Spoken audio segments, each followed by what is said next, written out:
And it's just about 1 o'clock, and you're listening to the one and only WMPG, W281 AC Gorham, Portland. We are Southern Maine and Eastern New Hampshire Community Radio, broadcasting live at 90.9 and 104.1 FM from the University of Southern Maine, and streaming on the web at WMPG.org. Next up, Nonprofit Insider.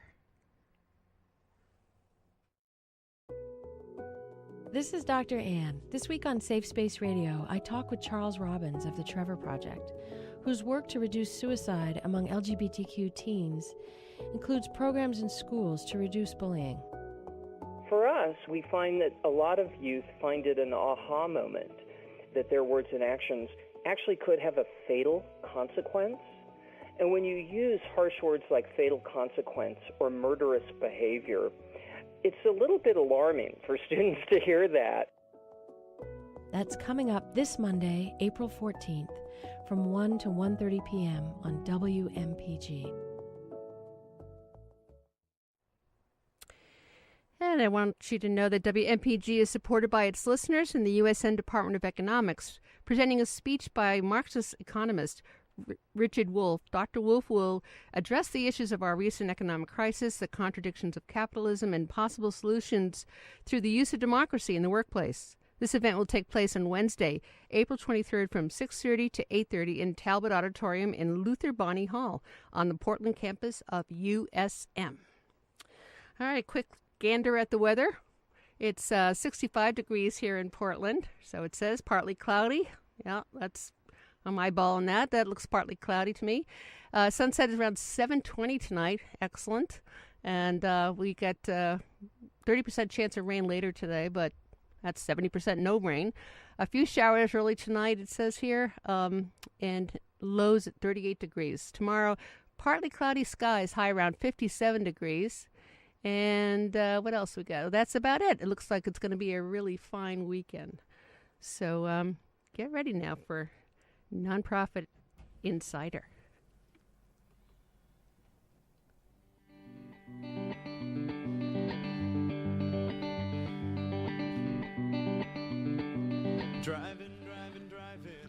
Welcome to Nonprofit Insider. My name is David Unger, and I'm pleased to be hosting a show with executive directors and key people of our local nonprofits.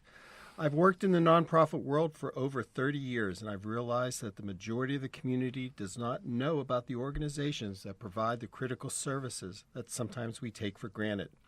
The only time we hear from nonprofits in a lot of instances is when we get the appeals letter every year asking for money, but we really don't know what makes them tick.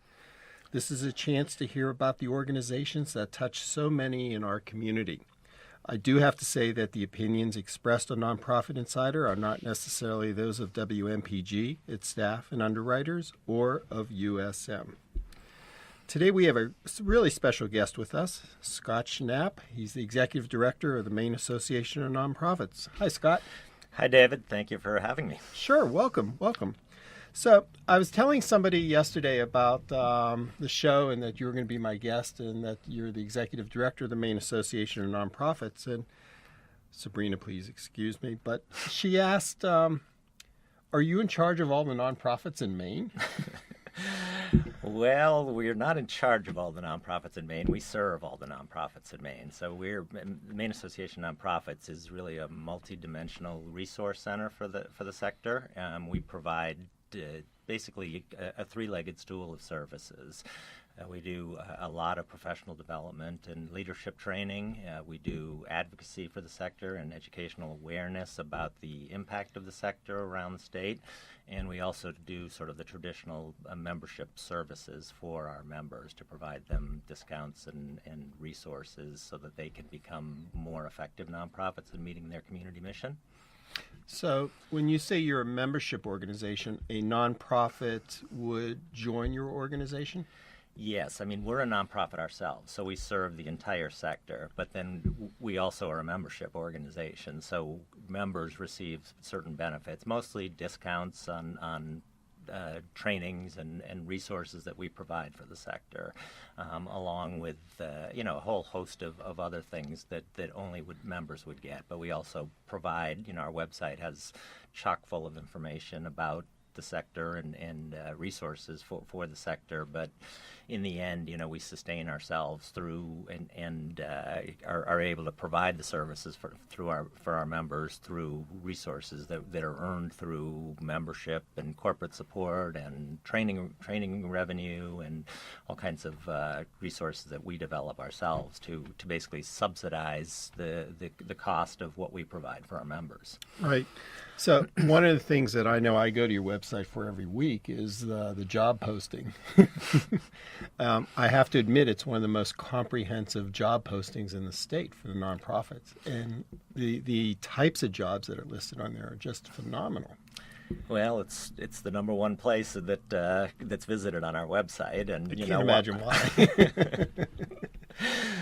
But we appreciate the compliment. I mean, we do feel it's a comprehensive resource for nonprofits, and I think it's a great resource not only for the community but also for the nonprofits themselves in terms of getting the word out about positions so that they're able to generate quality applicants and be Right. able to hire people that can effectively work within their organizations to meet the community missions.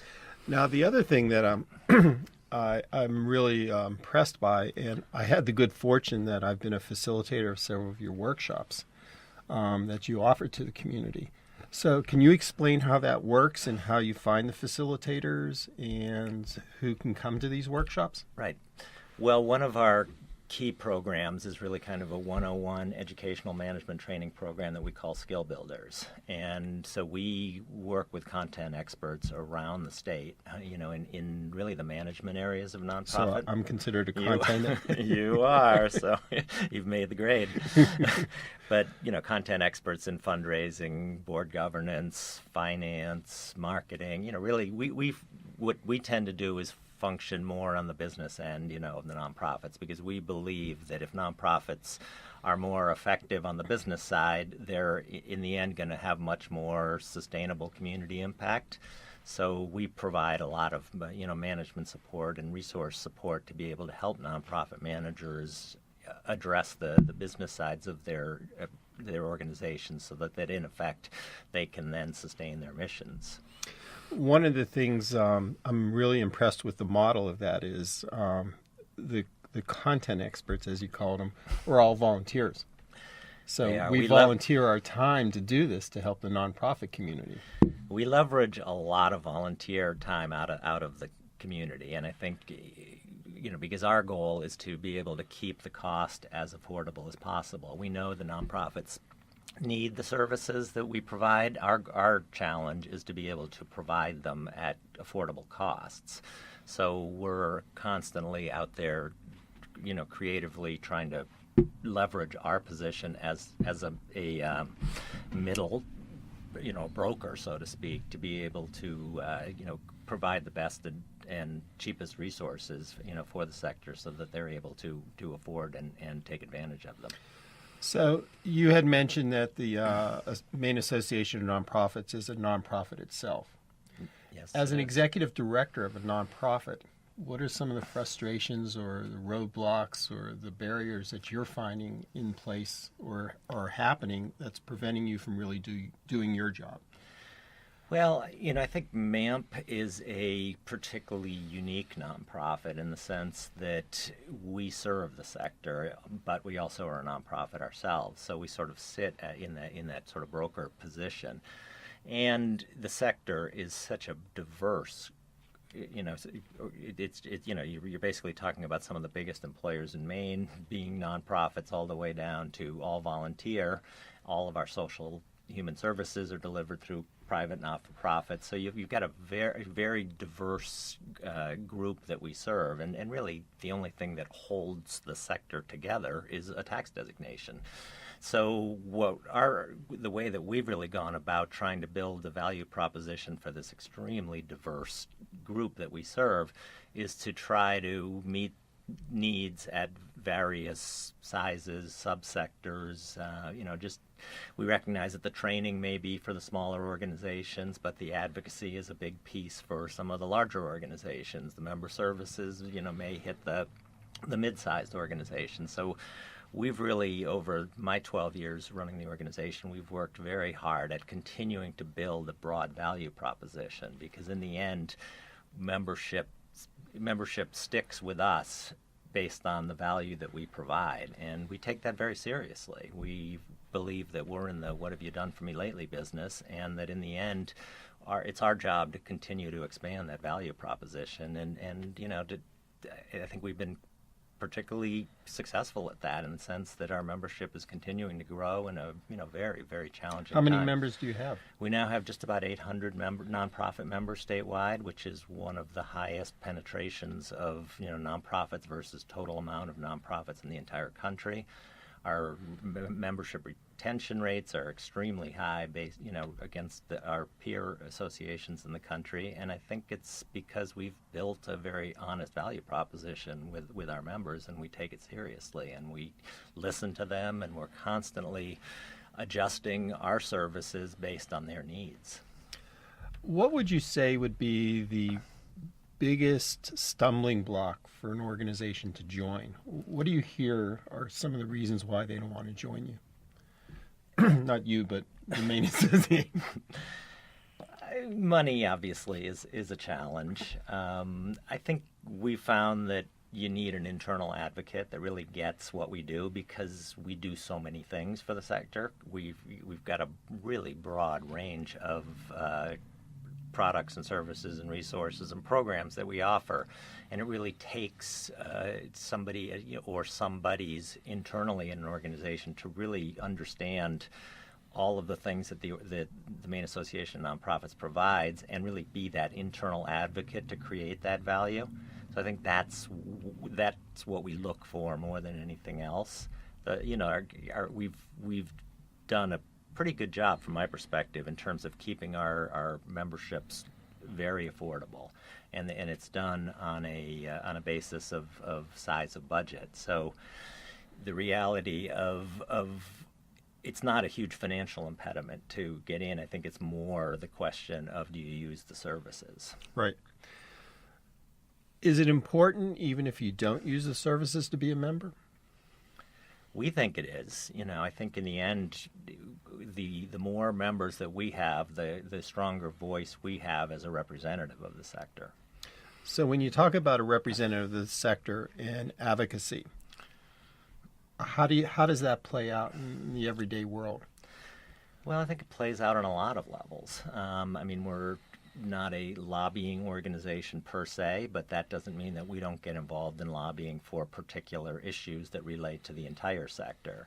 Subsector groups, as we were talking about earlier, have their own representatives to deal with the particular issues that they're dealing with. So we tend not to get involved there, but we tend to get involved on much higher level issues. We also see our advocacy mission as an educational mission. We do a report called Partners in Prosperity every 2 years.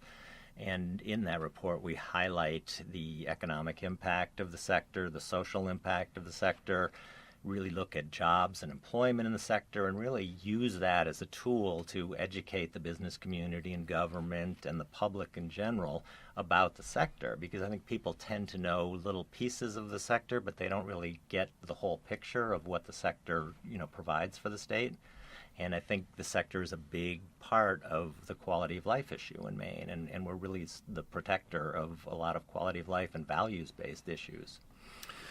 I want to follow up on that, but I do want to say that this is WMPG, and I'm David Unger, host of Nonprofit Insider, and with us today we have Scott Schnapp. Scott is the Executive Director of the Maine Association of Nonprofits. If you had to define one pressing issue that's facing nonprofits today, in your perspective, what would that be?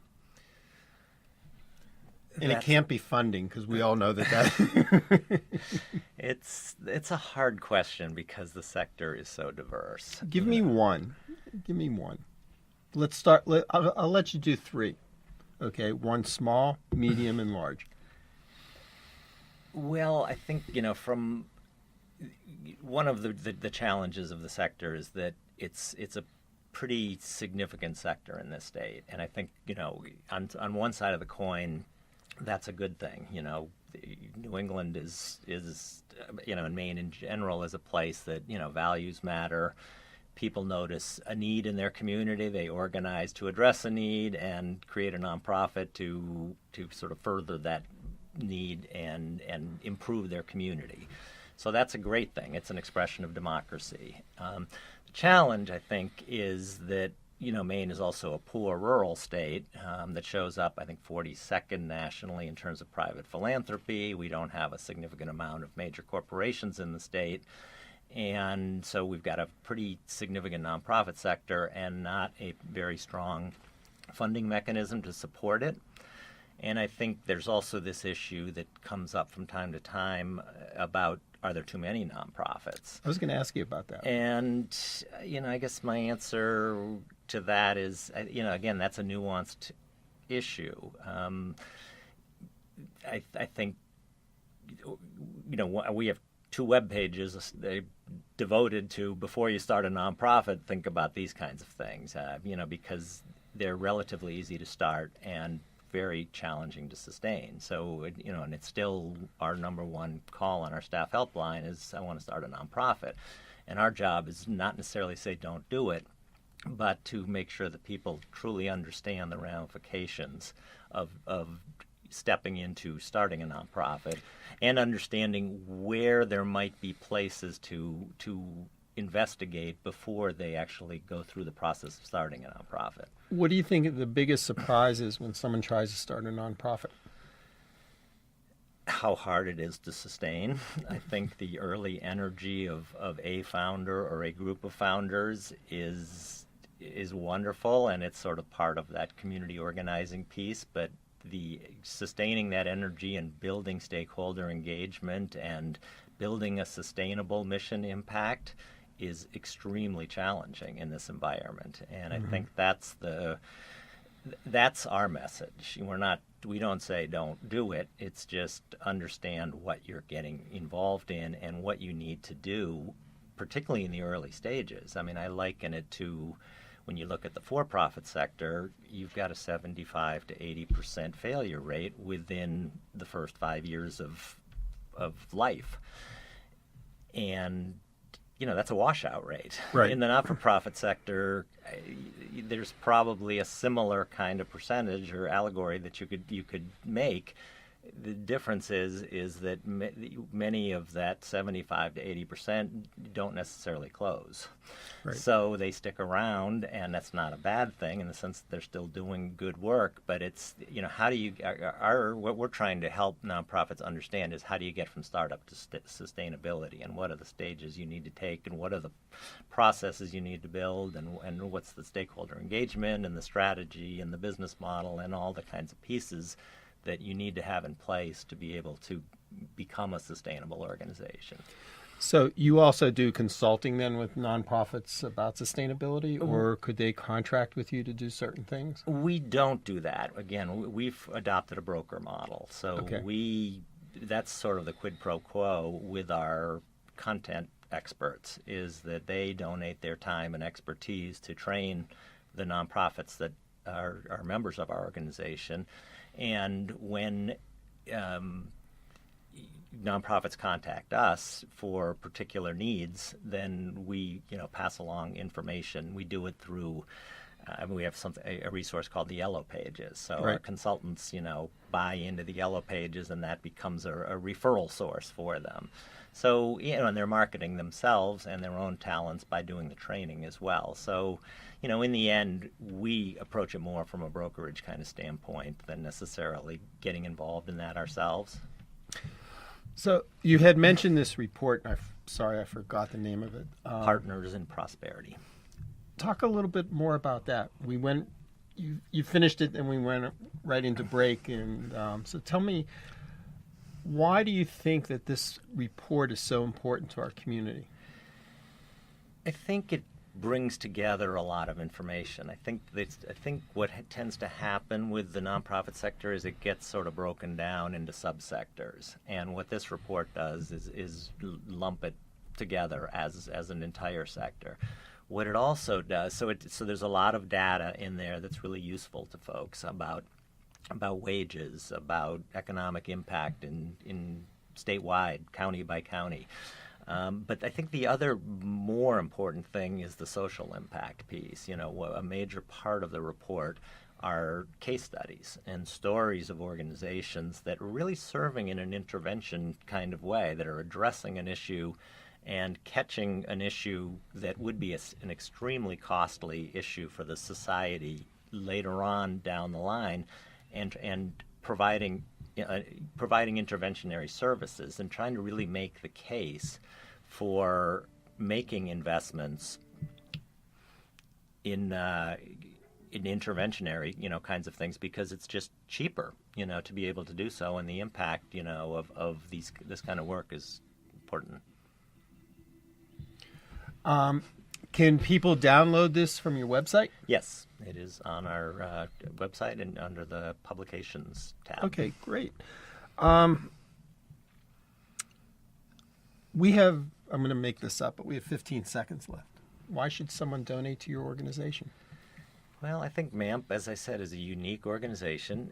We serve all of the resources that we provide for the entire sector and for our members strengthen all organizations. So an investment in a central organization in the end, benefits the entire community and the entire state, because the resources that we provide are there to strengthen and sustain and help grow and stabilize a sector that provides so much to make Maine the special place that it is. When you come into the office in the morning, what's that one thing that you could sit back and say, this is good stuff?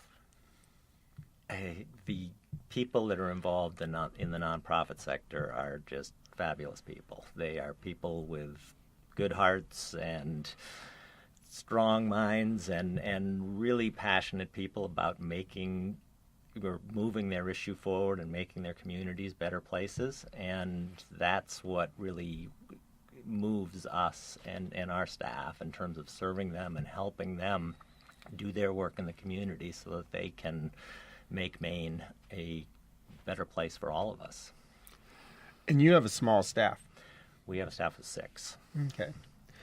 I have a story about one of your staff members. I don't know if it's appropriate or not to be on the radio, but she was actually the president of the agency that hired me. So my coming to Maine with my family is her responsibility. That was a long time ago. What advice would you give nonprofits today? I think the advice that I'd give them is you have to think both strategically and operationally at the same time. I think I call it the head-heart equation, and I think nonprofits tend to be high on the heart side and are growing on the head side, and I think what we're really trying to do is to balance the two, because when you have a passionate group that really is trying to move a particular issue, but they're also thinking systematically and strategically from a business side, and how do you do it sustainably and build an operation that has a diverse funding model, that's where you hit the sweet spot. And I think there's an awful lot of really well-meaning, passionate folks, but you also need to have folks involved that can think about it as a mission-based business, and how do you fund the work so that ultimately you can continue to do it and grow your impact. Right. Just to follow up on that, one of the things that I found in working with not only nonprofits in Maine but around the country is that there is not a direct correlation between their strategic objectives in their development plan. So their objectives may be one piece of it, but the development plan isn't working to fund the objectives. Right. I mean, so the two don't talk to each other at that point. I think that's true, and I think when nonprofits function well, they're communities, and they're all you have an engaged board, and you have a good business model and you're diverse in terms of where resources come from and your strategy is good, and you have to, passion only gets you so far. Right. You've got to leverage passion to create a business model that's sustainable, that ultimately drives, community mission impact. And putting all those pieces together is often challenging because they tend to be sort of programmatically driven to start with, and organizations tend to look at grants as the way to fund themselves sustainably. And grants is from my perspective, is venture capital that helps start a program, but it's the organization's job ultimately to figure out how to replace that money so that they can sustainably keep the program impact. And, when I talk with clients about this, my rough percentages are 60% of individual and event type gifts, 20% grants, and 20%, miscellaneous and events. So, they need to focus in on the individual giving to relate to the organization itself. Right. And earned income. I mean, I think this piece, and it's easier for some organizations than it is for others. So I don't think it's the answer for every organization, but organizations need to think, what do we do and how potentially can that be leveraged for earned income? Because earned income is sustainable income and that you can continue to build. Grant income comes and goes. And that's not to say that it's not very useful at certain times, but how organizations think about grant income is really critical, because if you think about it as venture capital, in the end, you're in the right place. Right. And if someone wanted to get in touch with you or the Maine Association of Nonprofits, how would they do that? They would contact us at 871-1885, and our website is www.nonprofitmaine.org. Well, great. Scott, thank you for coming in. Hopefully the listeners felt it as informative as I did, and I always learn something new every time we talk, and it was great to have you on the show. Thanks for having me. Our pleasure. Next week, we have Warren Whitney. Whit is the Land Trust Program Manager of the Maine Coast Heritage Trust. The music appears by courtesy of Mike Hubbard, and you can find Mike's music at Michael Hubbard, www.michaelhubbardmusic.com. For those of you who are going to be in Pottsville, PA this weekend, Mike is playing a gig there on Saturday night, so please stop by and say hello. And I want to give thanks to Deb Danger, Nonprofits Insider Executive Engineer. We promoted her from last week. She did such a great job. If you know of a nonprofit that would like to be on the show, please email me at npi@davidunger.net.